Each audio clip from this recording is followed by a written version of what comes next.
Ánimo.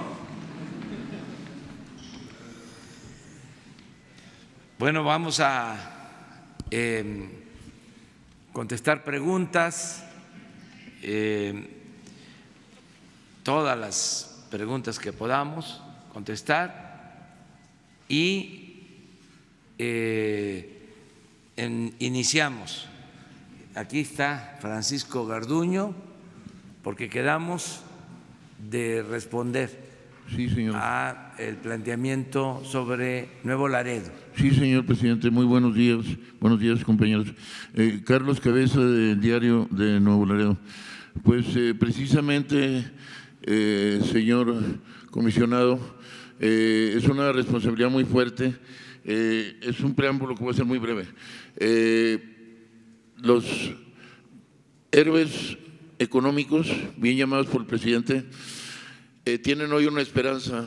Se ha manifestado en el incremento de reservas inusitado, inédito. Esto ha ayudado bastante al consumo y también las políticas de apoyo social abajo se han manifestado en el incremento, por ejemplo, de las ventas de los abarroteros al mayoreo que salió ayer. Y luego dicen el dilema que si una, que si otra serán las causantes, pues las dos son movidas por el liderazgo del presidente en ambos casos, en todo caso, ¿no?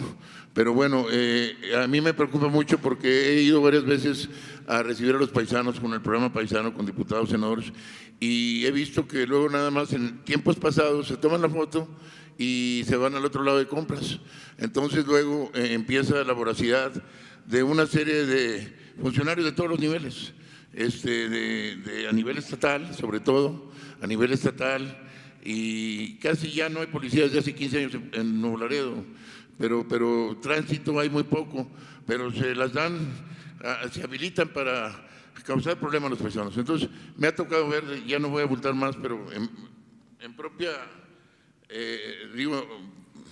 personalmente he visto el abuso, ¿no? Entonces, el tramo de Nuevo Laredo a Monterrey, sumamente peligroso, de Monterrey a Saltillo, de Saltillo a San Luis de la Paz, de San Luis de la Paz a Querétaro, hasta que llegamos al altiplano ya pueden respirar un poco más tranquilos los paisanos. Entonces es una velocidad de los tramitadores que andan ahí coyoteando, de algunos, y espero que en esta administración no, estoy seguro, en materia aduanera también hay un cierto, he visto que han preparado un folleto muy pormenorizado con todos los requisitos, los felicito, muy sintetizado, muy de acceso fácil al usuario. La pregunta es, ¿de qué medida va a garantizar que lleguen? Porque dependemos mucho de las reservas ahorita en la economía y ellos esperan ver una diferencia. Los conozco en su mentalidad perfectamente y van a decir, bueno, es más de lo mismo porque como quiera me extorsionaron, me quitaron la mitad de las cosas que traía, etcétera, ¿no? Muchas gracias por su respuesta, disculpe. Sí. Pues vamos a darle a Francisco la palabra, pero yo quiero también aprovechar esta pregunta para comentar que se está limpiando el gobierno de corrupción de arriba para abajo, como se limpian las escaleras y como hemos dicho aquí, va a llevar tiempo a que permee, que baje este comportamiento, esta forma de ser, el que el servidor público sea un auténtico servidor público, que entienda que no debe de extorsionar, que no debe de cometer ningún acto de corrupción. Quiero expresarles que tengo ya indicios de que ya la actitud de los servidores públicos ha empezado a cambiar abajo, porque hay un ambiente distinto, ya no se permite la corrupción y además es delito grave, pero más que por la modificación a la Constitución y convertir la corrupción en delito grave, yo creo que lo que está ayudando es de que se está dando un ejemplo distinto y esto está ayudando. Ayer unos transportistas vinieron a verme y ya me manifestaban que es otra la actitud, que ha empezado a cambiar. No se ha erradicado por completo, que ya empezó a cambiar la actitud de los policías federales, la policía de caminos, la que se encarga del cuidado en las carreteras. Me hablaban de cómo estaba establecida la extorsión y que ahora la misma gente, los mismos transportistas están ya negándose, rechazando la extorsión, porque ya no hay condiciones, ya no se permite el que haya extorsión, el que haya mordida. Entonces, qué bien que todos los ciudadanos estemos asumiendo esta actitud y también exhortar, llamar a todos los servidores públicos, en este caso en especial a la Policía de Caminos, para que se termine la extorsión, se acabe con la extorsión. Y estamos por aprobar una ley de confianza ciudadana, así se llama la ley, para quitar inspectores en establecimientos comerciales y que bajo protesta de decir verdad, el dueño de un establecimiento comercial, de una empresa, haga una manifestación y no van a haber inspectores, que exprese el dueño de una empresa, de un restaurante, de un comercio, que está al corriente, que está al día, que sabe cuáles son sus obligaciones, que deben de tener salidas de emergencia en su caso, que deben de tener extinguidores, que cumplen con toda la normatividad. Y esa manifestación se realiza y solo va a haber una fiscalización por sorteo.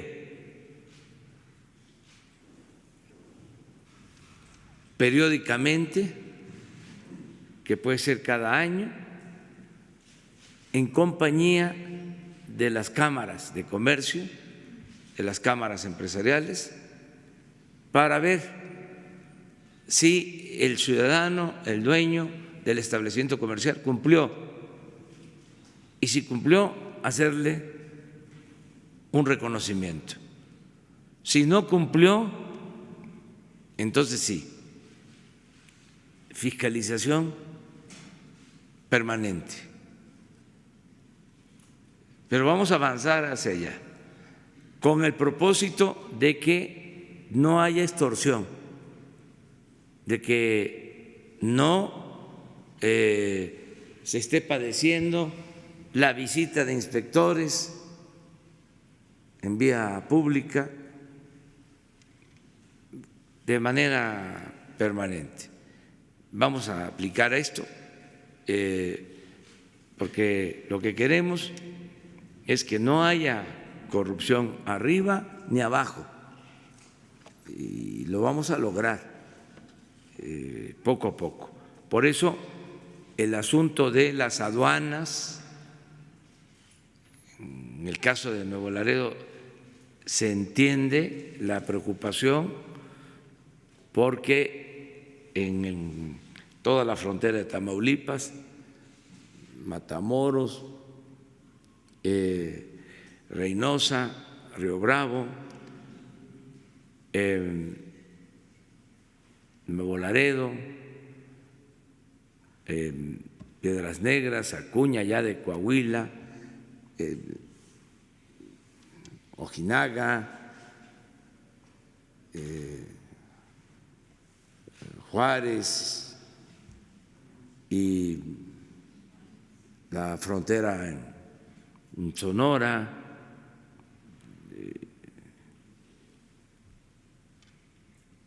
San Luis Río Colorado, antes de San Luis Río Colorado, Agua Prieta, y entre Agua Prieta y San Luis Río Colorado, Nogales, y Mexicali y Tijuana, en toda la frontera. Donde tenemos más problemas, hay más problemas, es precisamente en Nuevo Laredo.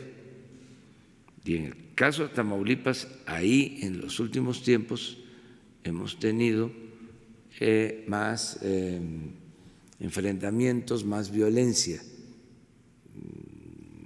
Afortunadamente, en los últimos tiempos ha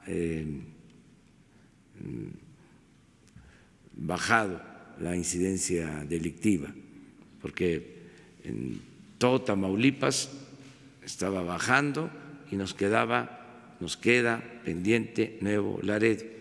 De ahí el porqué de la preocupación del compañero.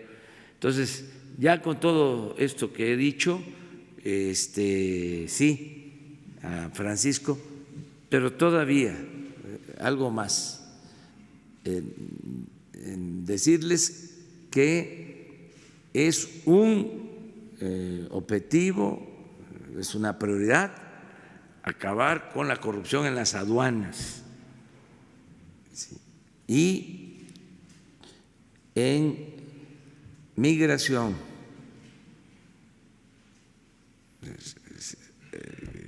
que han sido dos focos constantes de extorsión, de corrupción. Nosotros estamos muy satisfechos con el comisionado del Instituto Nacional de Migración, Francisco Garduño. Desde que está él a cargo de migración, van bien las cosas, le tenemos confianza, es una gente profesional, trabajadora, honesta.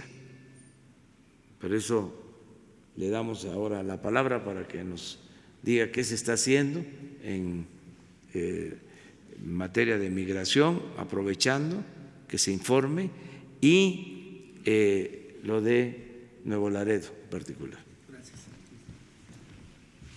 Con su permiso, señor presidente.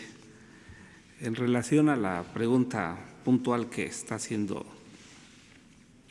el compañero, le informo que son 50,000 kilómetros de carreteras en este programa de Bienvenido Paisano, de aproximadamente un mínimo de 3 millones de connacionales que regresan a México a disfrutar a su país.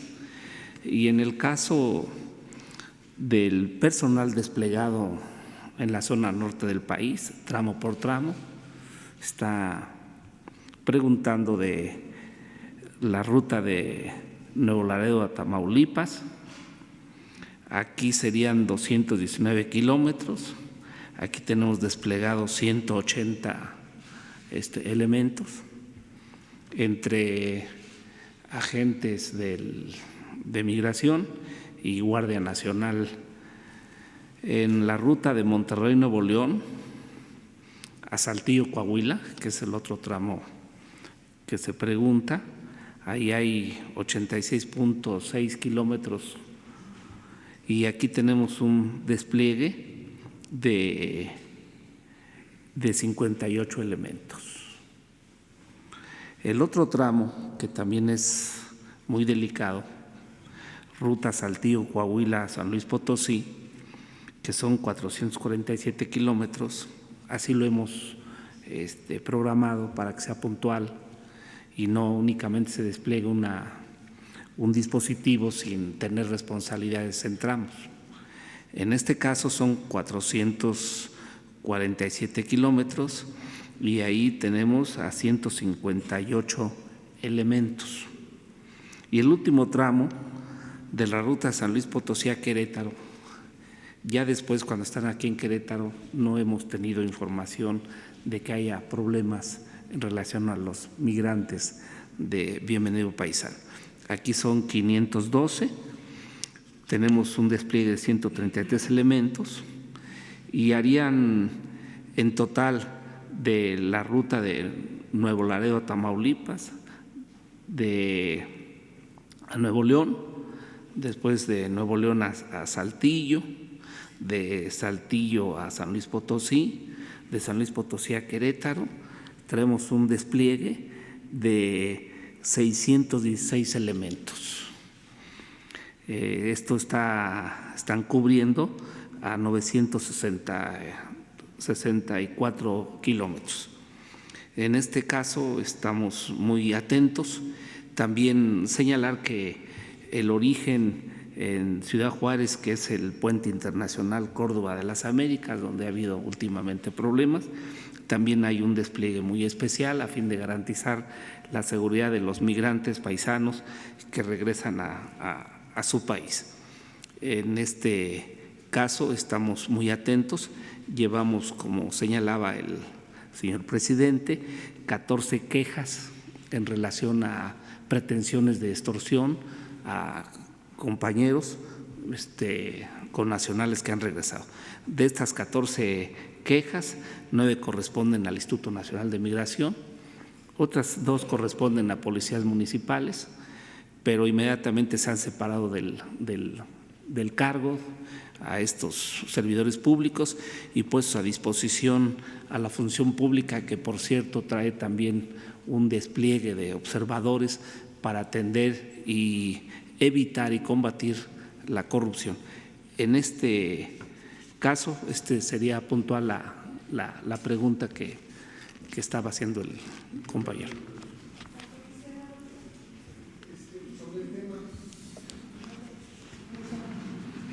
Adelante. Sí. Buenos días, comisionado. Rocío Jardines, de W Radio. Quisiera preguntarle, hemos transmitido un reportaje especial sobre turistas de Sudamérica que vienen a México y que denuncian que en el aeropuerto internacional están siendo maltratados por personal de su organismo, que no les dan de comer, que los encierran en un cuarto pequeño con pues colchonetas en mal estado, sucias, todo, pues también no les dan agua, inclusive aunque traigan niños, hay niños que se han desmayado por la falta de alimentos. Quisiera saber qué reporte tiene al respecto, si ya se está investigando esto, porque nos han referido que han presentado denuncias constantes en el Instituto y en la Comisión Nacional de Derechos Humanos. Preguntarle también su opinión al respecto, presidente, porque pues estas voces han crecido incluso en las redes sociales. Y también, presidente, quisiera… Ayer usted nos compartía los 5 momentos más difíciles de su gobierno, saber si hoy nos puede compartir cuáles considera los 5 pues aciertos que ha tenido en este casi un año y su opinión sobre el recorte que ha marcado el INEGI, que informó que el desempleo pues ya repuntó en octubre al nivel más alto en los últimos 3 años, alcanzando 3.6% de la población económicamente activa. Gracias.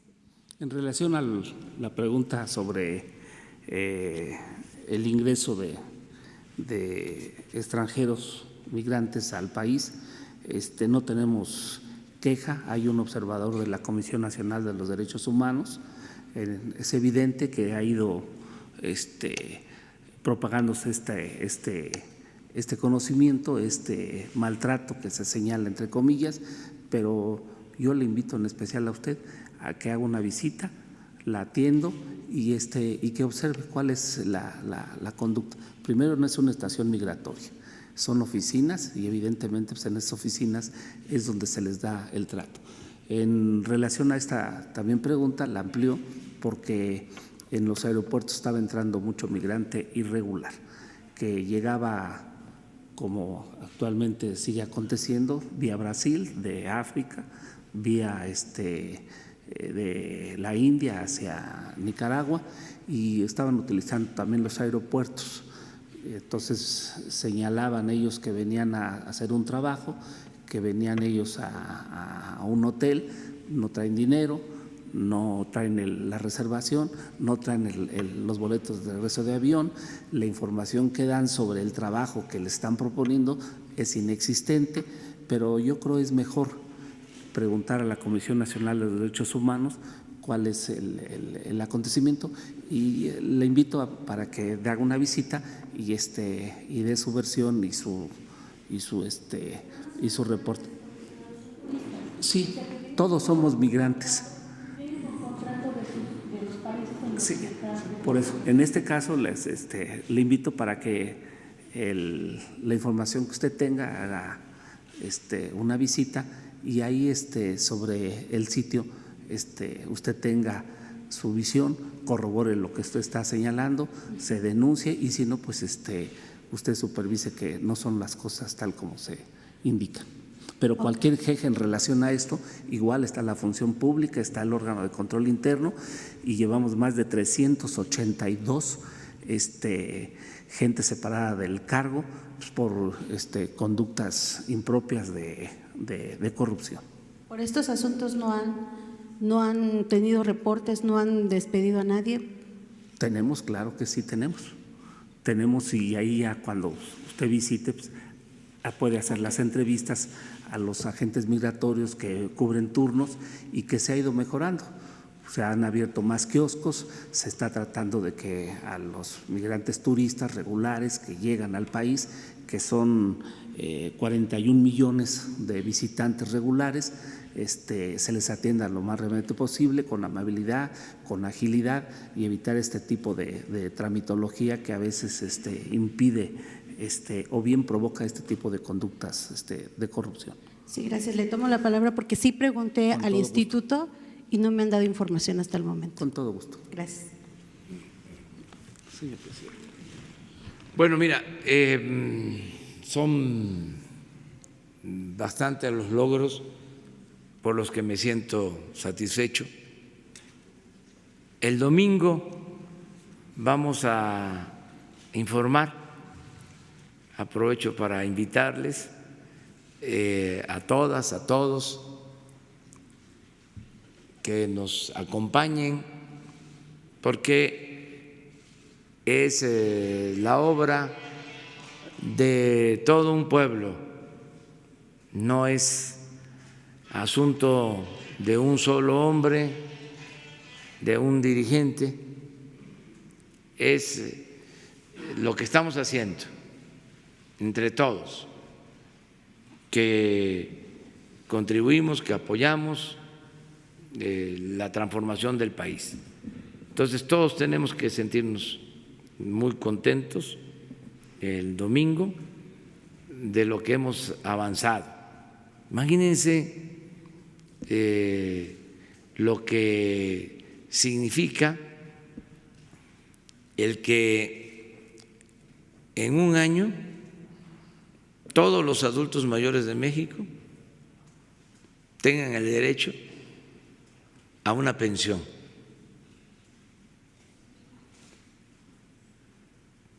Lo que representa para una familia humilde,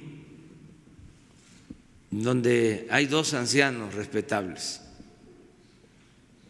y los dos reciben su apoyo. Ya tienen para sus alimentos, para lo básico.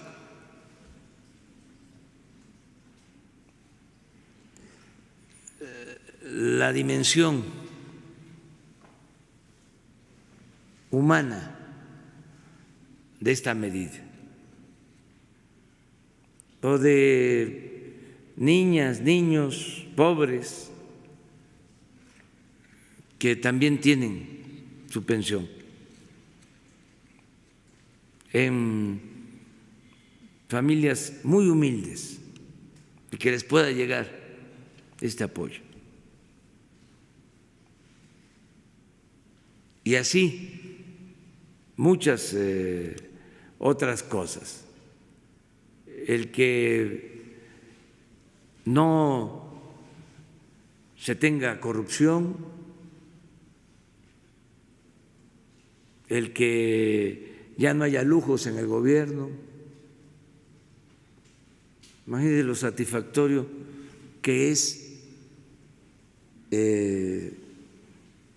poder decir que la presidencia del año pasado ejerció 3.600 millones de pesos y ahora 800, que logramos un ahorro de 2.400 millones de pesos. Imagínense lo satisfactorio que es el poder decir que sin aumentar impuestos, sin crear impuestos nuevos, sin gasolinazos, sin aumentar la deuda, estamos financiando el desarrollo y que tenemos finanzas públicas sanas. Pues es todo un avance. El que tengamos la tranquilidad de que no ha habido devaluación de nuestra moneda, que el peso no se ha depreciado, al contrario, es de las monedas que más se han fortalecido con relación al dólar en todo este año. Y muchas otras cosas que son favorables acerca de el empleo. Estoy convencido que se han creado más empleos que antes. Formalmente, de acuerdo al IMSS, al Instituto Mexicano del Seguro Social, formalmente más de 600,000 empleos hasta octubre, empleos nuevos. Pero primero falta noviembre y falta diciembre. Yo espero que lleguemos a 800, 900,000 nuevos empleos formales, de acuerdo a la medición que tiene el seguro, que es lo más usual, es como se mide, ¿no?, lo del empleo. Pero hay muchos nuevos empleos que no se miden. Por ejemplo, si tenemos 900,000 jóvenes trabajando como aprendices que reciben 3.600 pesos mensuales, ¿eso es empleo o no es empleo? Y son 900,000. Esos no están en esa cuenta. Si tenemos 230,000 sembradores que están recibiendo un jornal de 5,000 pesos mensuales, ¿es empleo o no es empleo? Porque en todos los casos está arriba del salario mínimo. Y así, muchas otras cosas que no están contabilizadas en los parámetros o la manera de medir que se tiene, ¿no? Porque son programas que no se aplicaban,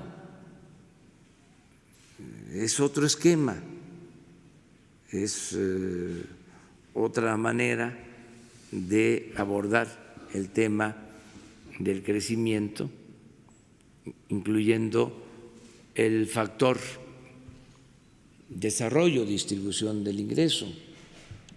Entonces, esto es lo que puede significar pues que haya discrepancias. De todas maneras, estamos obligados a que funcione bien la economía, a que haya crecimiento, que haya empleo, que mejoren los salarios. Decían, por ejemplo, ¿qué le genera satisfacción?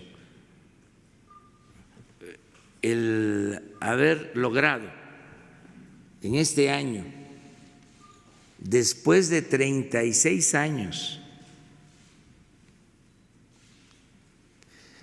el mayor aumento al salario mínimo, sí es para presumir, ¿verdad? O sea, después de 36 años, lograr el mayor aumento al salario mínimo,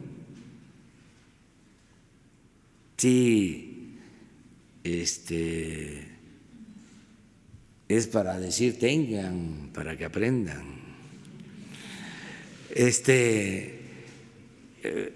Y así otras cosas, pero ya no nos metamos en ese terreno. Mejor el domingo. Por favor, sí. Buenos días, señor presidente. Buenos días, señor comisionado. Eduardo Esquivel Ancona, Análisis Económico, Grupo SDP. Yo le quisiera preguntar al comisionado, ha trascendido en varias columnas económicas financieras que Interjet debe, por derechos de visitante, 840 millones de pesos, que es una cantidad exorbitante. Interjet tiene varios problemas, no han pagado el IVA, eso se sabe, ¿qué va a hacer? ¿Es cierta esta información? Y si es cierta, ¿qué va a hacer el gobierno de México para remediar este problema de Interjet, que por lo que se sabe está a punto de la quiebra? ¿Tienes información? Es cierto, hay deudas, pero en este caso interviene el sistema de administración tributaria a fin de hacer los cobros correspondientes por este derecho. Y nosotros estamos también dándole seguimiento, pero la autoridad competente es el sistema de administración tributaria. Muchas gracias. Yo quisiera también hacer otra pregunta, ya no relacionada con esto. Señor presidente, usted hizo una gira en mayo de este año a Nuevo León. Entonces, ahí dijo que cada estado tenía que tener dos proyectos emblemáticos de infraestructura y puso de ejemplo al estado de Nuevo León, que tenía la presa Libertad y los carros del ferrocarril para la línea 3 del metro de Monterrey. Entonces, yo quisiera preguntarle si sigue en pie esto, porque esto sería un detonante también de la economía, y si los gobernadores han cumplido con dar la lista de sus 1 o 2 proyectos emblemáticos de infraestructura. Sí, yo también quiero hacer referencia a lo de Interjet. Miren, hay en los medios, sobre todo los periódicos especializados en finanzas, toda una polémica sobre Interjet y empresas vinculadas a la familia Alemán. Quiero decir que nosotros tenemos la obligación de apoyar a las empresas nacionales, que vamos a estar pendientes para ayudar a que no fracasen, que no quiebren las empresas mexicanas. No significa esto rescatar a empresas como se hacía en otros tiempos, no es recurrir a el FOBAPROA, es ayudar a las empresas nacionales. Y como existe competencia, porque esto es propio de las economías abiertas, es como la democracia, que existe polémica y hay oposición, al final de cuentas la democracia también es competencia. Últimamente se ha estado hablando no bien de Interjet y nosotros tenemos información de que es una empresa que está cumpliendo con su servicio y que en lo que podamos nosotros ayudar lo vamos a hacer. Desde luego que se entienda, no significa que se va a utilizar dinero de los mexicanos, dinero público, para rescatar a empresas privadas. No vamos a convertir deudas privadas en deuda pública, que eso fue lo que se hizo anteriormente con el FOBAPROA. Pero también eso no significa que el gobierno ayude en todo lo que se pueda, incluso en controversias que existen entre las empresas. Hay, por ejemplo, un diferendo por la compra de unas estaciones de radio entre Televisa y los dueños de Interjet. Nosotros hemos ofrecido de nuestra intermediación para que lleguen a un acuerdo y que no se tenga que ir a tribunales, porque nos los han pedido y estamos en la mejor disposición de ayudar a conciliar para que estas empresas sigan dando servicio y sobre todo que se mantengan como fuentes de empleo, como fuentes de trabajo.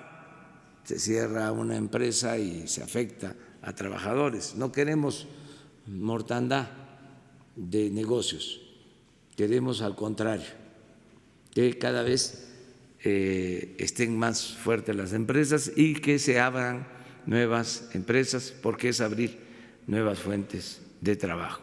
Eso por lo que tiene que ver con Interjet. Lo otro es que sí, en efecto, tenemos el compromiso de apoyar a los estados, además de lo que reciben los estados, porque eso debe de quedar muy claro.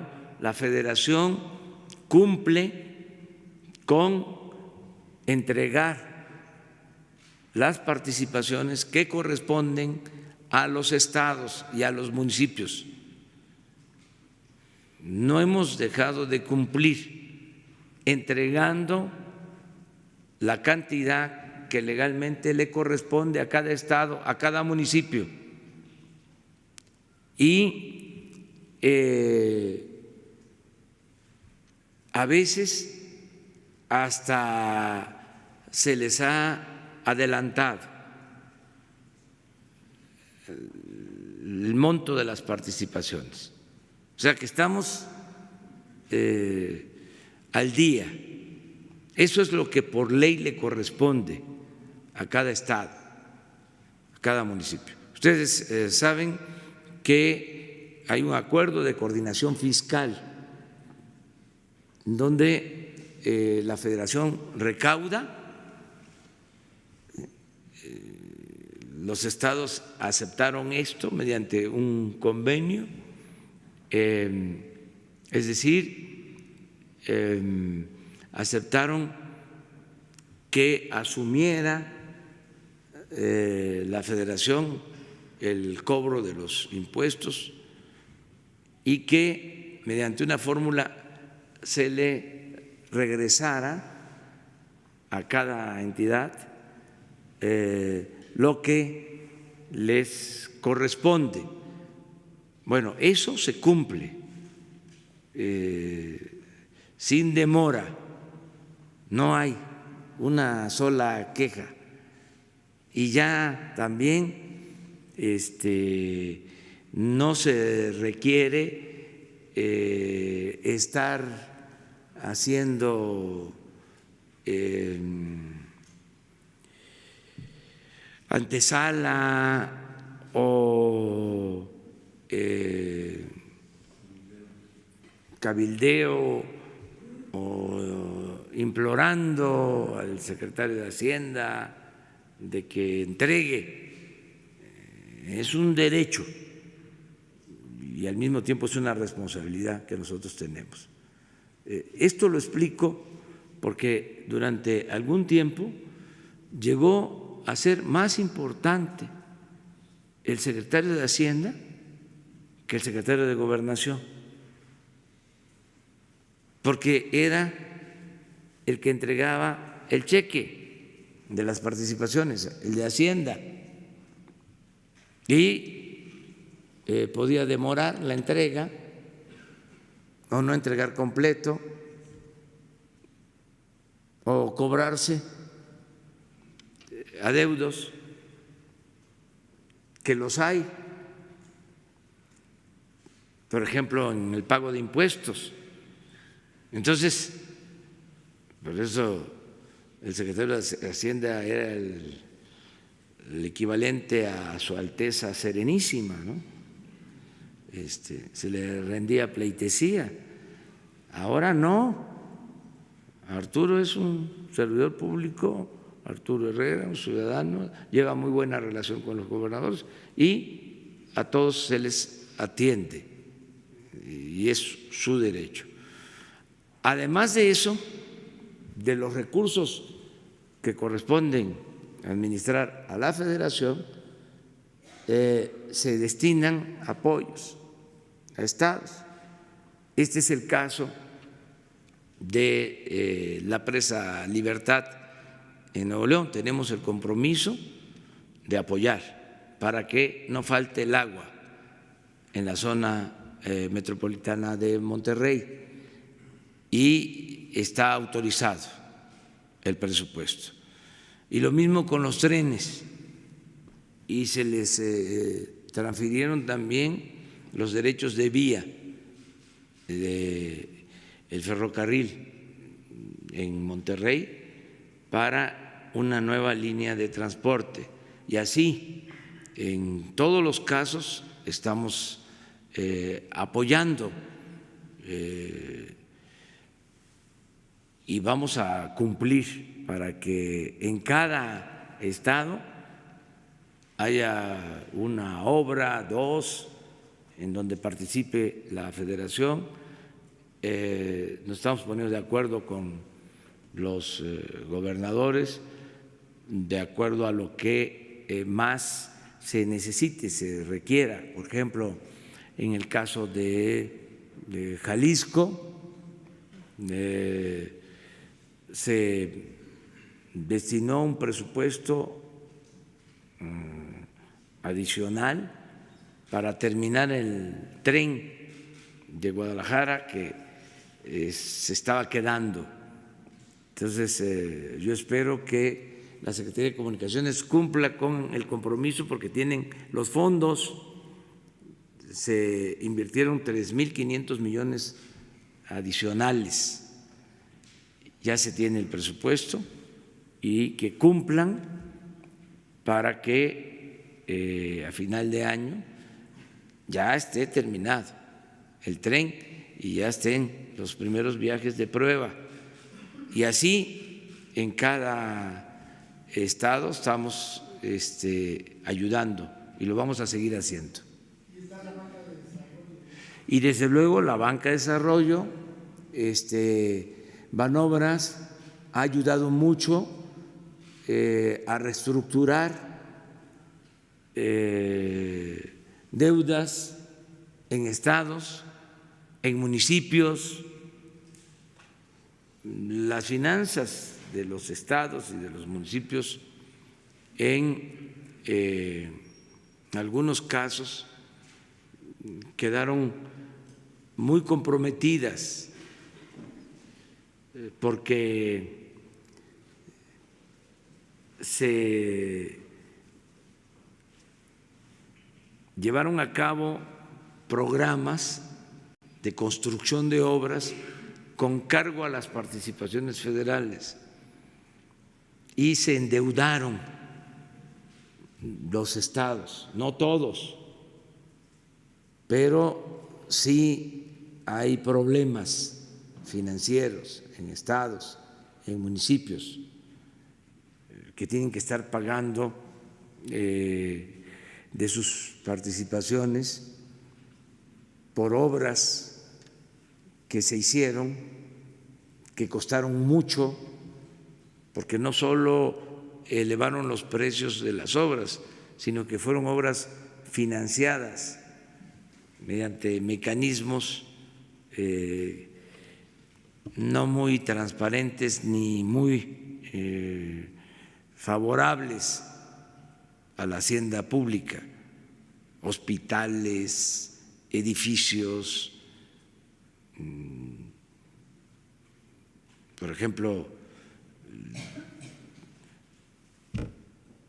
la torre administrativa de Tuxtla Gutiérrez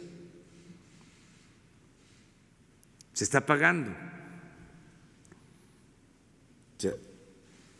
Y yo creo que se va a pagar por 20 años más, porque la construyó una empresa y incluyó un financiamiento. En muchos casos por encima del financiamiento normal. El hospital de Iztapaluca o el de Zumpango va a pagar el gobierno del Estado de México 20 años en cada hospital, como 200 millones de pesos anuales. O sea, en 20 años como 6, 7 mil millones por un hospital. Entonces, todo esto produjo quebranto. Esto se fomentaba desde la Secretaría de Hacienda. Se decía, ¿quieres tener obra?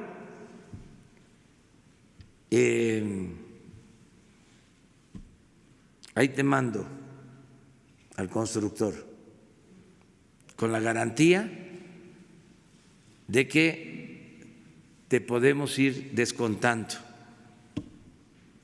de las participaciones. eso ya no se hace. Y lo cierto es que los gobernadores, la mayoría, está buscando reestructurar sus deudas y en eso estamos también ayudando, manobras, buscando bajar tasas de interés para que puedan tener más liquidez en los estados y que su presupuesto pues no esté tan comprometido, porque ahora en la mayoría de los estados y en municipios pues la mayor parte del presupuesto es para pagar nómina, lo que se llama gasto corriente, y es muy poquito lo que pueden utilizar para la construcción de obras y garantizar los servicios públicos. Entonces, todo eso se está viendo y estamos muy conscientes de que en lo que podamos nosotros ayudar, lo tenemos que hacer.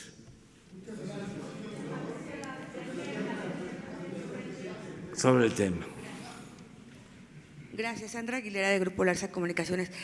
Nos han estado hablando varias personas de Estados Unidos que vienen a México para solicitar que esto de Paisano Seguro se lleve a cabo durante todo el año, ya que pues vienen continuamente. Y por otro lado también dicen que por qué tienen que pagar tanto dinero para venir de Estados Unidos a México, siendo mexicanos ellos, mexicanos, por ejemplo, un matrimonio, tienen que pagar por cada persona, más aparte por sus hijos, más aparte por el carro, más aparte por las fianzas que tienen que dejar por el modelo del carro. Y quisieran pues que les explicaran un poquito esta parte, ya que cuando van de México a Estados Unidos cobran muchísimo menos dinero. Esa es una pregunta. Y la otra, bueno, de una vez le comento, adelante, comisionado. La otra es por qué tienen que tener un horario para circular con vehículos con placas de Estados Unidos, porque esto es motivo para que los paren y los extorsionen. Dicen que si esto es, hay una posibilidad para que puedan circular sin un horario restringido. Esa es mi primera pregunta, gracias. No pagan derecho por el acceso a su país, lo que tienen que pagar es en aduanas por la introducción del vehículo, de maletas, pero el SAT trae un programa muy especial en esta bienvenida a los paisanos, que aumentó aún todavía el descuento de casi de 300 a 500%, y es muy simbólico ahora lo que se está cobrando a los paisanos que entran por las garitas y las aduanas. Entonces, este es el pago que se hace, pero no se hace un pago personal para que puedan tener el acceso al territorio nacional. O sea, no es personal por cada maletas que traen hijo, hija, papá, mamá. No se cobra por… Porque me decían que estaban pagando de 30 a 60 dólares por cada uno de ellos, más aparte por el carro, más aparte la fianza por el carro y dependiendo del modelo que tuvieran. Lo de las fianzas y lo de la introducción del modelo tiene un mecanismo, pero eso está a cargo del sistema de administración tributaria en las aduanas, y ese es el derecho que pagan, pero no tienen un derecho de pago por persona para ingresar al país. Pero lo vemos si hubiese algún reclamo en particular de alguna persona que haya sido agraviada. ¿Y el de circular por todo el país con placas de Estados Unidos en algún horario específico? No deberían de tenerlo, pero finalmente vamos a ver cómo están los estados viendo la circulación en su territorio, pero no deberían de tener porque son nacionales y pueden circular de acuerdo con la Constitución por todo el territorio nacional, pero ha habido alguna restricción en relación al parque vehicular. También lo consultamos para que sea más preciso en qué estado, en qué municipio es donde se está dando ese tipo de problema. Gracias, comisionado. Señor presidente, por otro lado… Eso que preguntas es muy interesante, porque es información, y entre más información mejor. Yo les propongo que mañana estén los del SAT también y que regrese Francisco y que pongamos aquí ¿cuánto tienen que pagar Gracias. nuestros paisanos? O sea, de acuerdo a la ley, ¿cuánto es? Y esto de la circulación restringida, eso no puede existir, porque eso es violar la Constitución, es violar el derecho de tránsito. Entonces, siendo mexicanos, pero bueno, vamos a verlo, porque si no, no socializamos la información. Y aquí lo importante es que todos sepamos que no haya nada discrecional. Para eso es. Y si estamos hablando del programa paisano y lo que decía él, que no sea una formalidad, que es que ya llegó el fin de año, ya vienen nuestros paisanos y ahí va el programa paisano. Y se trata de esto, pero en la práctica es otra situación. Entonces vamos a que haya información para que todos estos programas que tienen ese propósito de ayudar realmente se vayan mejorando y se apoye a los paisanos. Entonces, si les parece, mañana, Jesús, vemos con Margarita que venga y que un paisano con su familia ¿qué tiene que pagar de acuerdo a la ley? Lo de los vehículos, todo, completamente. Gracias, señor presidente. Hacer el ensayo. Por otro lado, señor presidente, tenemos información de que el 1 de diciembre usted anunciará la fusión de la Sedena con la Marina. Quisiera preguntarle si esto tiene algo que ver o es un chisme que nada más anda por ahí. No, Muchas las dos instituciones son fundamentales. He dicho que son pilares del Estado mexicano, tanto la Secretaría de Marina como la Secretaría de la Defensa. Y miren, si ustedes hacen encuestas o si ven las encuestas, son las dos instituciones mejor calificadas de todas por los ciudadanos, por la gente. Eso es muy favorable. A pesar de que se expuso a estas instituciones con la guerra al narco y otras decisiones que fueron equivocadas, a pesar de que se les ordenaban misiones que no correspondían a sus facultades constitucionales. A pesar de eso, estas dos instituciones resultaron prácticamente ilesas, o sea, en cuanto a su fama pública, en cuanto a su prestigio. Entonces, yo estoy muy satisfecho con el trabajo de las dos secretarías, tanto el almirante Ojeda como el general Sandoval me ayudan mucho, son muy buenos servidores públicos, leales al pueblo de México. Lo más importante es leales a la patria, porque esa es la lealtad que más importa, porque la lealtad a los hombres a veces cae en la abyección. La lealtad que más vale es a los principios, a los ideales, a la patria, la lealtad al pueblo, no solo la lealtad a los hombres. En este caso son dos instituciones muy importantes, nos ayudan mucho y me hacen sentir seguro de que vamos bien. Además, tenemos, es así, la institución de instituciones,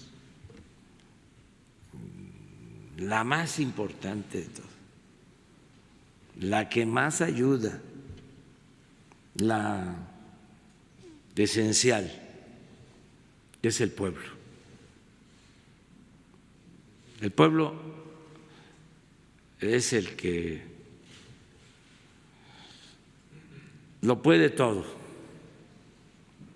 Por eso Juárez decía de manera sencilla pero profunda, con el pueblo todo, sin el pueblo nada. Entonces, ¿a quién le tengo más confianza? Al pueblo.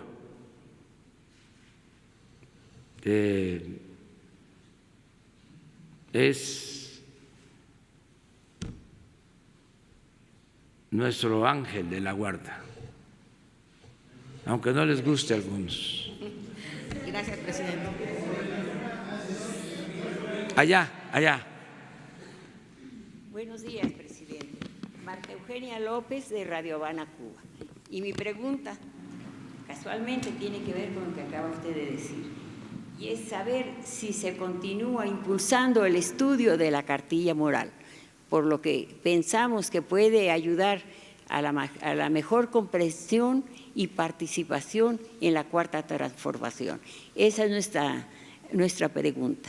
Pero además quisiera agregarle que la valiosa información que se recibe de estas mañaneras y de sus visitas a los estados nos permite difundir la información de la cuarta transformación. Muchas gracias. Posiblemente usted se acuerde de mí de hace años. Sí. Estamos trabajando en el fortalecimiento de los valores, porque eso es clave. Siempre cito a Martí, que decía, no solo procurar el bienestar material, sino el bienestar del alma. Decía que cuando se está bien en lo espiritual, se aligeran todas las encomiendas, tareas, todo el trabajo, cuando se está bien espiritualmente. De modo que lo de la cartilla moral de Alfonso Reyes es algo importante. Hemos logrado reimprimir alrededor de 8 millones de ejemplares que se está distribuyendo. Por lo mismo, para el fortalecimiento de valores. Y Alfonso Reyes hablaba de valores que van de lo personal a lo general. El respeto a uno mismo, el respeto a la familia. Luego, otro círculo que tiene que ver con el respeto a la naturaleza, el respeto a nuestros semejantes, a la sociedad, y luego decía el respeto y el amor a la patria. Son valores. Entonces, sí tenemos ese propósito de seguir fortaleciendo los valores, y la aportación de Alfonso Reyes en la elaboración de esa cartilla es algo excepcional, es algo pues histórico el que él haya escrito esta cartilla.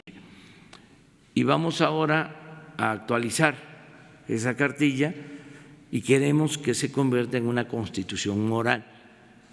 Y como a nosotros nos importa mucho el que haya polémica y el que haya debate, sigo hablando de constitución moral, porque podríamos hablar de un código de ética, ¿sí? Incluso no utilizar la palabra o el término, el concepto moral, que les molesta a algunos, ¿no? Pero no, lo interesante es hablar y debatir sobre el por qué no de una constitución moral. Y para eso se está trabajando, hay un equipo que está trabajando y se están haciendo consultas a ciudadanos especialistas sobre este tema y sobre los preceptos que debe de incluir la nueva constitución moral. Desde luego no se trata de un ordenamiento legal de carácter obligatorio, es decir, no son leyes, es que nos pongamos de acuerdo sobre cuáles son los preceptos aceptados por todos y que van más allá de lo religioso, porque se piensa también que si hay una cartilla moral, esto tiene que ver con lo religioso. No necesariamente, más lo que se busca es que haya diálogo entre creyentes y no creyentes, diálogo ecuménico que tiene que ver con las religiones, vamos a decir, cristianas, las iglesias cristianas, diálogo interreligioso que tiene que ver con las distintas religiones y diálogo de creyentes y no creyentes, diálogo.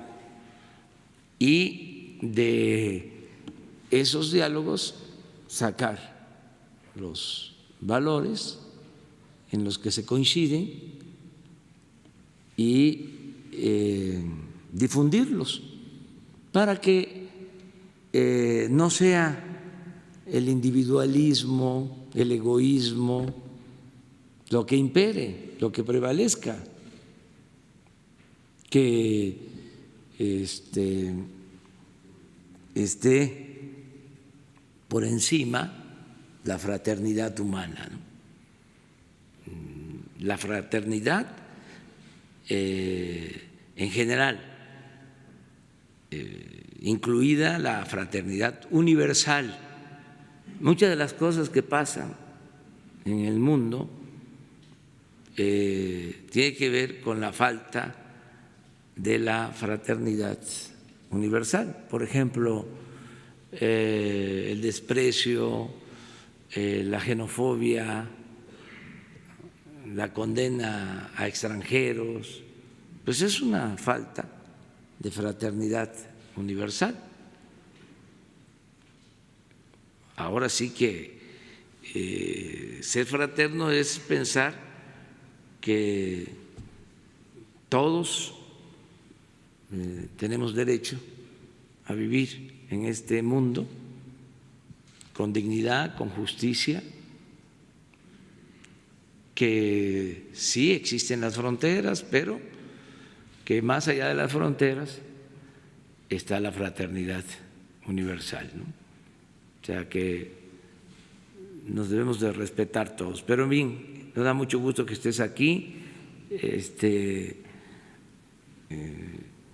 y siempre eres bienvenida. Yo ya le había mandado algunas sugerencias sobre la cartilla y ojalá y me permitiera tener acceso como mexicana, porque además usted sabe que soy mexicana, como mexicana a participar en algunas sugerencias para el estudio de la cartilla. Sí, ahora mismo Jesús precisamente está trabajando. A ver,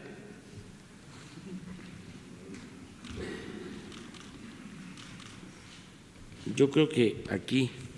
Yo lo que la bajé de internet, yo la Sí. bajé de internet. Sí. Pero estoy buscando.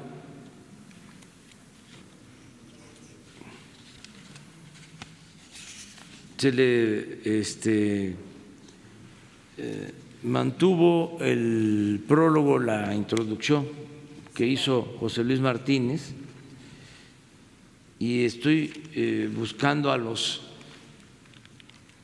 Jesús, los 3 miembros del comité.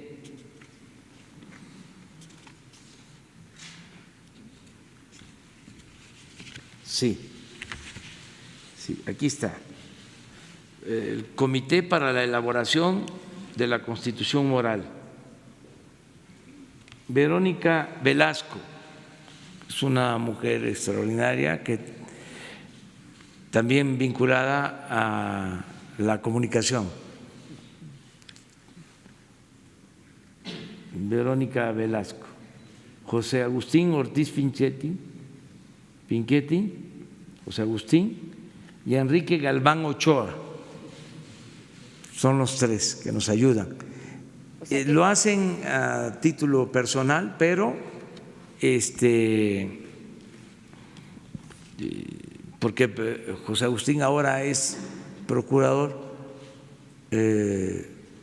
o fiscal electoral.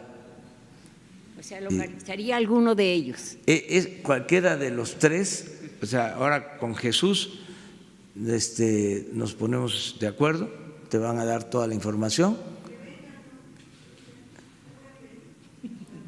Si los invitamos, sí, porque es un buen tema, y que informen cómo va, porque Vero ha hecho un buen trabajo, todos han hecho un buen trabajo sobre esto. Entonces, es un buen tema, sí, qué bien que lo propones, y los voy a invitar a ver si aceptan, porque son independientes, pero yo creo que sí van a aceptar venir. Sobre, a ver. Buenos días, señor presidente. Carlos Montesinos de la Hoguera. Ya que menciona el tema de la fraternidad universal, todo este tema, Carlos Montesinos de la Hoguera, lo repito,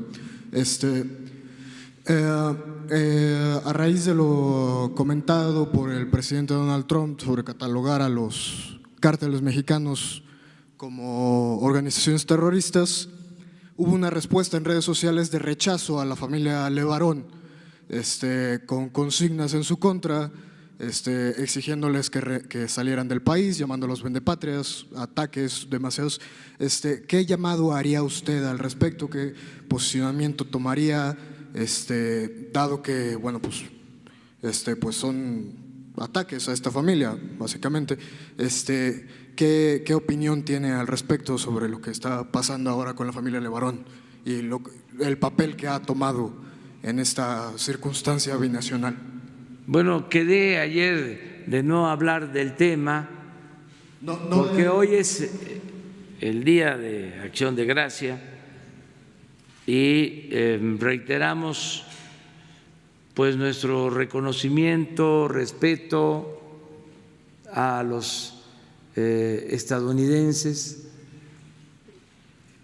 Para ellos es un día muy importante hoy y no es el mejor día, o sea, no sería prudente tratar el tema. Si les parece, mañana podemos hablar ya del asunto y sí decir que nos respetemos, que no haya confrontación, que no haya insultos, que haya tolerancia, que podamos todos exponer nuestras ideas sin faltarle el respeto al adversario. Nada más eso, respeto. Y ya mañana hablamos sobre el tema. ¿Considera que son víctimas la familia Levarón, señor presidente? Pero me estás llevando a que yo responda y no puedo ahora hacerlo. Mañana el hecho de que respetemos el Día de Gracia es como si una autoridad de Estados Unidos, la más elevada,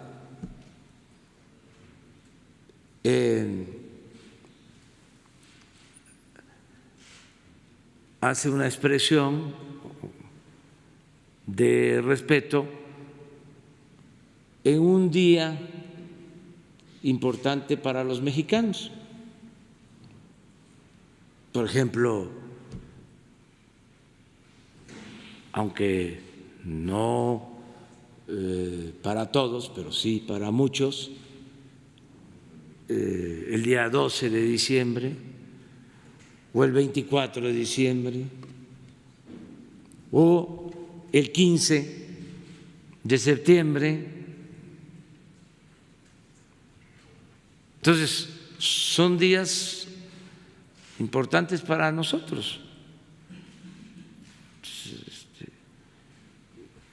Vamos a vernos así. Hemos tenido diferencias a lo largo de la historia, pero también hay comunicación, hay relación económica, comercial, cultural. 36 millones de mexicanos en Estados Unidos.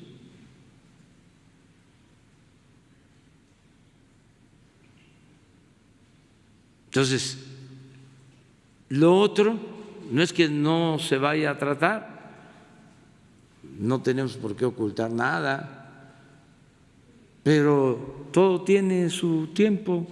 Mañana hablamos del tema, luego mañana es viernes, luego el sábado están invitados, mañana vamos a ir a Puebla a ver la fábrica militar, las empresas de la Secretaría de Defensa. El sábado vamos a encontrarnos de nuevo porque vamos a ir a hacer una visita a Santa Lucía.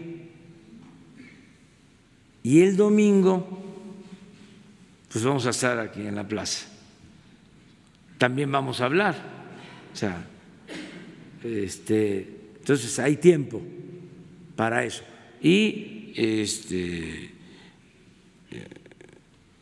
mientras tratamos el tema, actuemos con respeto entre todos. Y si me permite una segunda pregunta, señor presidente. El lunes pasado se confirmó que llega el ingeniero Ángel Carrizales a la Agencia de Seguridad, Energía y Ambiente, la encargada del impacto ambiental en las obras del sector energético. Si nos podría detallar más o menos cómo fue su designación, qué lo llevó a proponerlo para este cargo, y si esto afecta ese llamado que hizo el secretario Víctor Manuel Toledo el día que lo presentó como nuevo secretario de Medio Ambiente a entablar un plan de transición energética más sustentable y no tanto enfocado hacia los combustibles fósiles, hidrocarburos y demás. Muchas gracias. No, pues Ángel es una persona con capacidad, es un profesional y es una gente honesta que tiene toda nuestra confianza y es mi facultad el nombrarlo. Sí tiene experiencia. Sí, sí.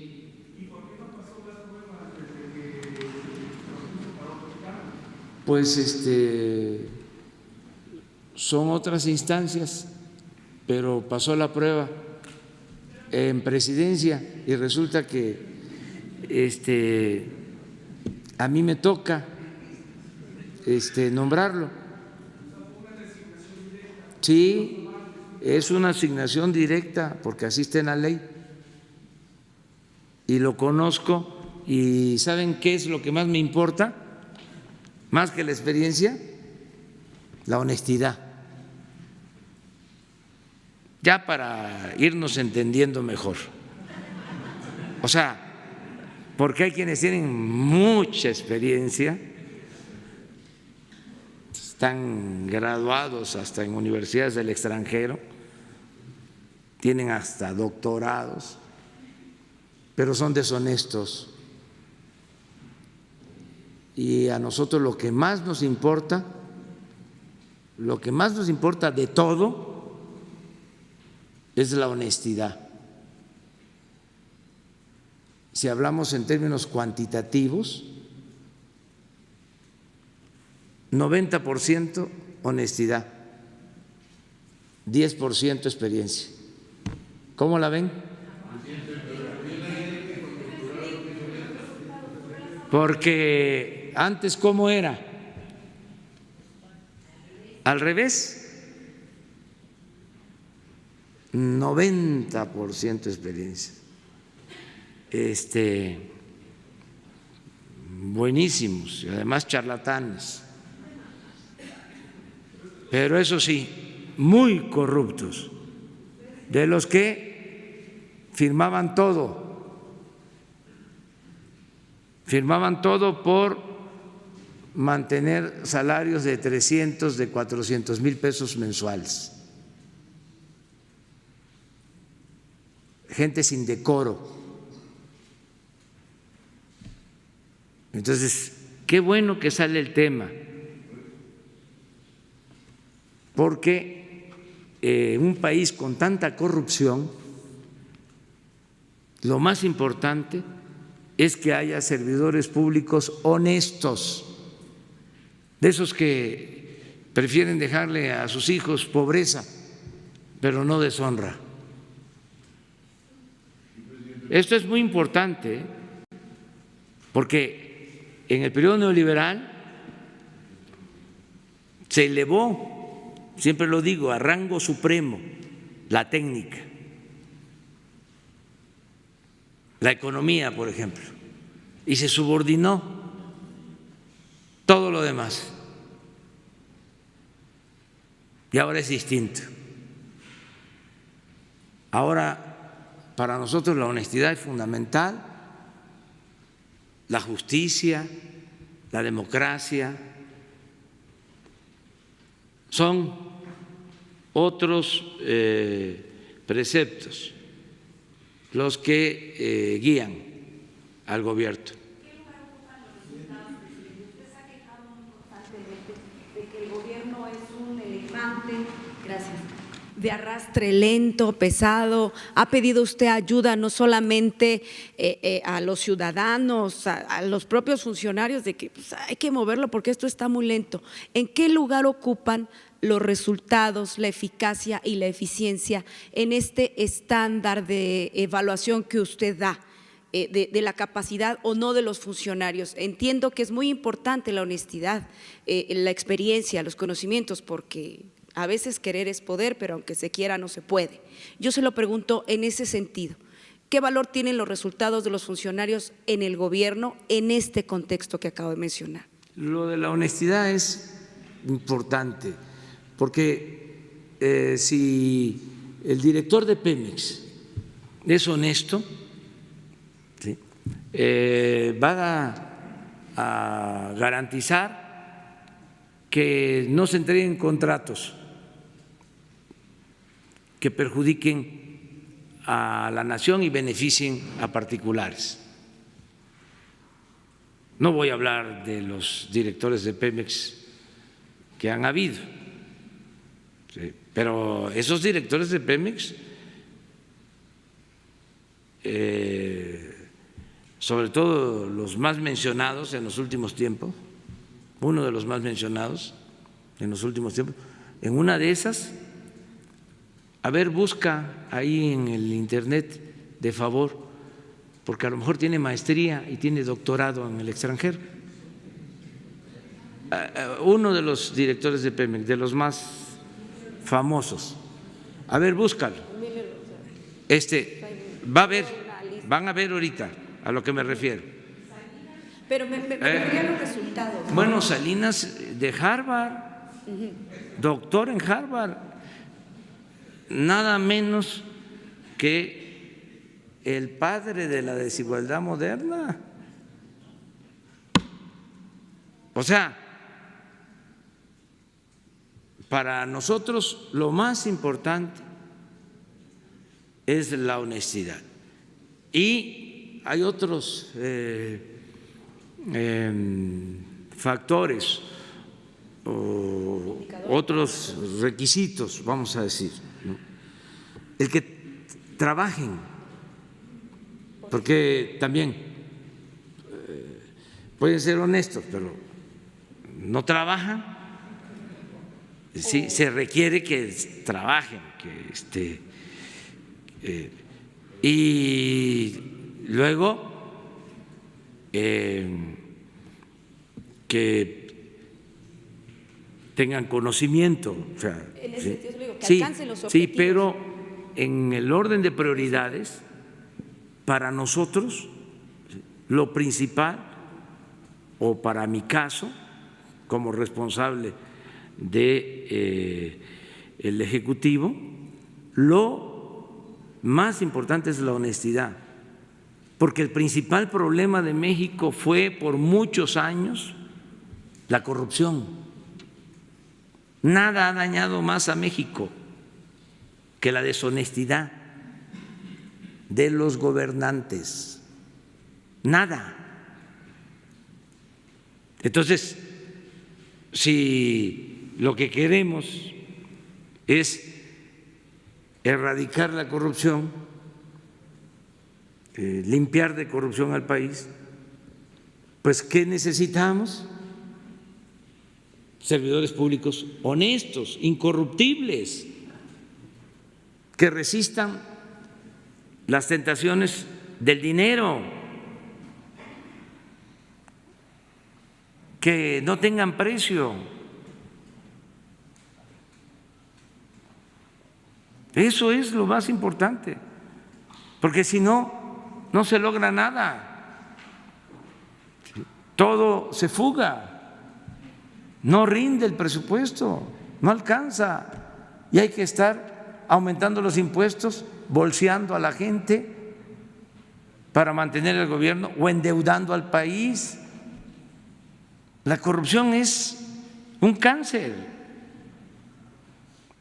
Entonces, sí se requiere gente honesta. Y por eso la participación de ustedes, la ayuda de ustedes, aunque no se tengan las pruebas suficientes, aunque sea un exceso, al final de cuentas, si no es cierto, pues se aclaran las cosas, pero que se denuncie a cualquier servidor público que esté actuando de manera inmoral. Presidente. ¿Quién? Carrizales pareciera que abre la puerta al fracking porque dice que esta práctica ha mejorado muchísimo. ¿A quién? Al fracking. No, miren, nadie puede contradecir en algo tan importante lo que ya hemos definido. Les puedo adelantar, ya estoy terminando mi informe del domingo y ahí vuelvo a hablar del fracking. O sea, no al fracking. Entonces, ni modo que un servidor público va a decir sí al fracking. Si no está de acuerdo con eso, es más honesto decir no coincido y me voy.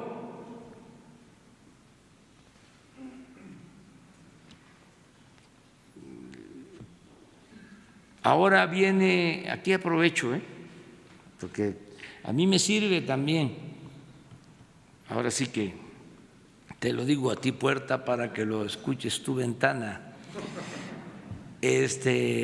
Viene la elección que hace el Senado para el nuevo ministro de la Corte. Enviamos una terna, son 3 mujeres. Ya lo saben, además, se trata de senadores, de gente con criterio,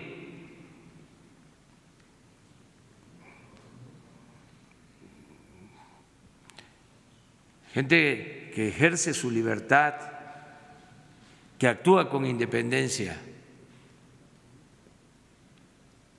pero no sobra decir, porque antes era otra la costumbre. No está de más decir, no hay línea,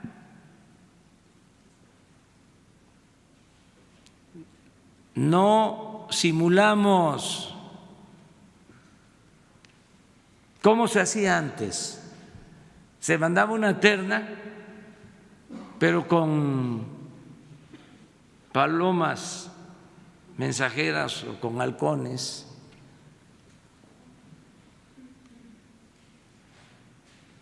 Se llevaba la instrucción de quién iba a ser el bueno y todo era una faramalla. Yo siempre recuerdo lo que decía Vasconcelos acerca de la diferencia, entre otras, entre Porfirio Díaz y Madero. En Ulises Criollo lo pueden encontrar este pasaje. Decía que no era lo mismo un presidente que se enteraba por los periódicos de quién resultaba electo para diputado, a otro que mandaba las listas y que de antemano pues sabía quién iba a ser diputado. Pues esa era la diferencia entre Porfirio y Madero. Hay pruebas porque esto no es de conjeturas, pruebas de que Porfirio mandaba las listas a los estados, a los gobernadores, las listas de diputados, las listas para senadores, para jueces. Y bueno, desde el primer tapado que hubo, que fue su compadre, Manuel González, lo manejó así. Habían como 5, 7 aspirantes y él preparó las cosas y mandó la línea a favor del compadre y empezaron a llegar los telegramas. Acá en Tamaulipas todos estamos a favor de Manuel González. La gente en Nuevo León se manifiesta en favor de Manuel González. Todos expresan que representa la unidad Manuel González. El destape, de ahí surge. Madero no era así. Madero, fíjense, le mandaba cartas a los gobernadores cuando había una elección para decirle: le pido que por favor esté pendiente para que se respete el voto de los ciudadanos y que no importa quién gane,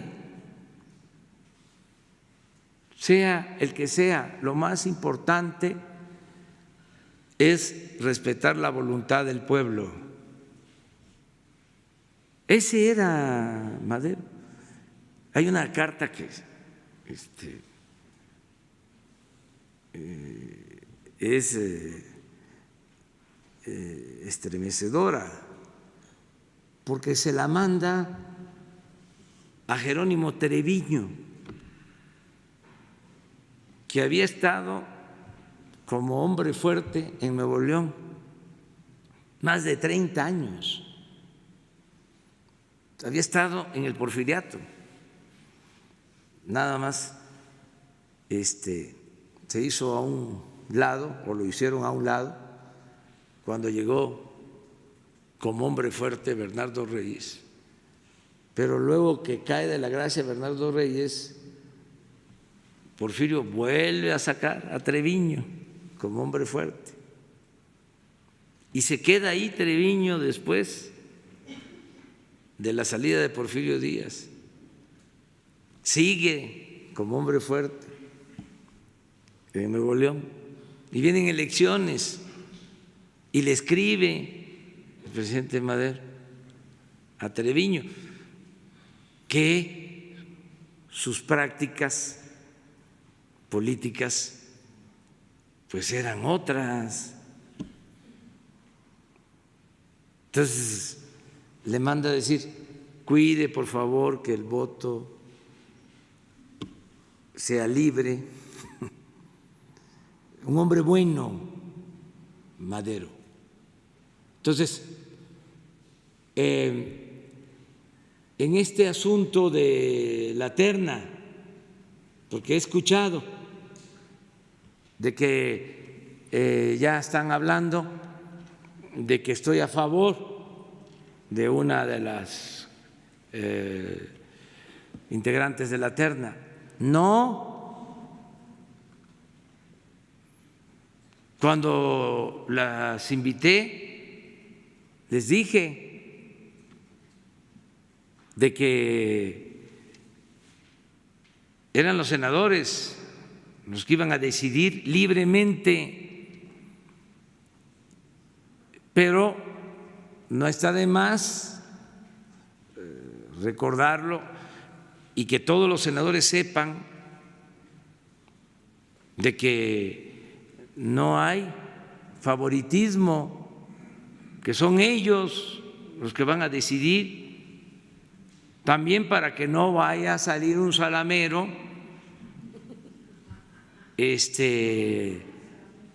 que se ostente como mi representante o como emisario.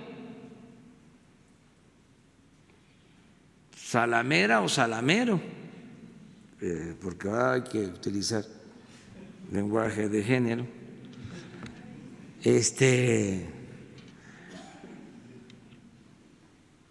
Que no se diga, ¿no?, que hay alguien preferido. Y así tenemos que ir cambiando todas estas prácticas que llevan, pero siglos. Pues, imagínense, tuvimos 300 años como colonia de España y desde España nos mandaban a los virreyes para gobernar México. 300 años. Y los virreyes nombraban a los que ahora son como los gobernadores, se llamaban alcaldes mayores. 300 años así. Luego se logra la independencia, pero en todo el siglo XIX, 2 dirigentes, 2 hombres. México era país de 2 hombres, o fue Santana y Porfirio Díaz. Santana, 11 veces presidente de México, toda la primera mitad del siglo XIX, y Porfirio Díaz, 34 años. Viene la revolución, se hace a un lado a don Porfirio, pero se queda doña Porfiria, también años. Entonces, las prácticas democráticas en México no han sido la constante, han sido la excepción. ¿Cuándo ha habido democracia? En los 10 años de la República restaurada, el gobierno de Juárez, de Lerdo, y desembocó en la dictadura porfirista. Y luego Madero, en el tiempo que estuvo, nada más.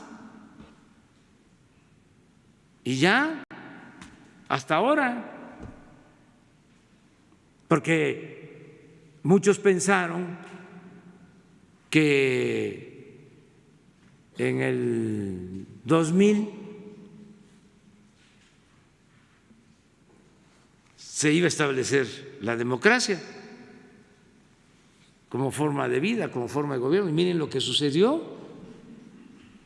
El que llega con la bandera de la democracia, a los 6 años comete un fraude electoral. Además, se jacta, presume de haber impedido la elección democrática y de haber impuesto a Calderón. Es hasta ahora. Entonces, todas estas malas costumbres, todas estas prácticas antidemocráticas se tienen que ir quitando, pero todos tenemos que ayudar porque todavía llegan conmigo compañeras, compañeros, y me plantean algo y les digo, pues decidan ustedes, véanlo ustedes, resuelvan ustedes, y se me quedan viendo así, pues, ¿será cierto? Pues sí, sí es cierto, sí es real, y todos tenemos que ayudar. ¿No está el currículum? Pero no, nada más para saber de qué es. A ver. Lozoya, ¿dónde estudió? Harvard. Presidente, para preguntar. Estás apuntando, ¿verdad? El otro también, Massachusetts, también doctorado. ¿Y el otro? Chicago, doctorado también.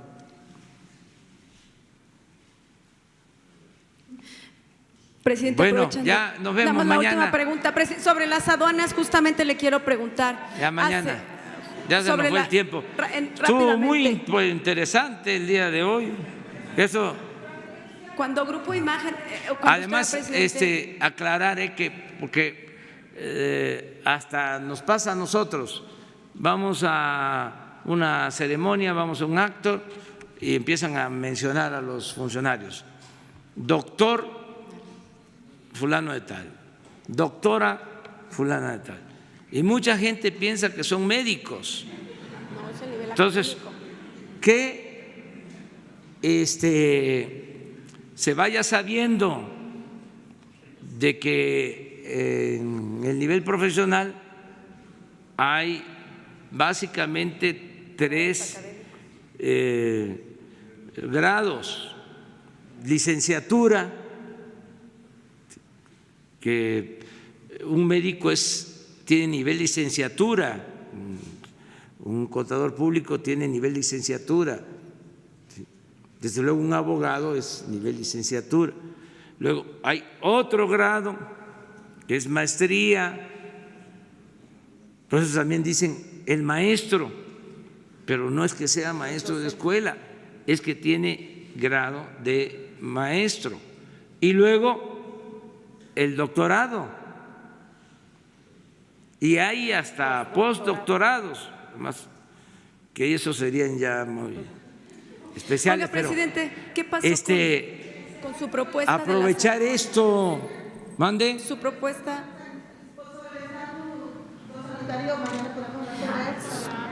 Mira, mañana viene la directora del SAT y Francisco para terminar de informar sobre los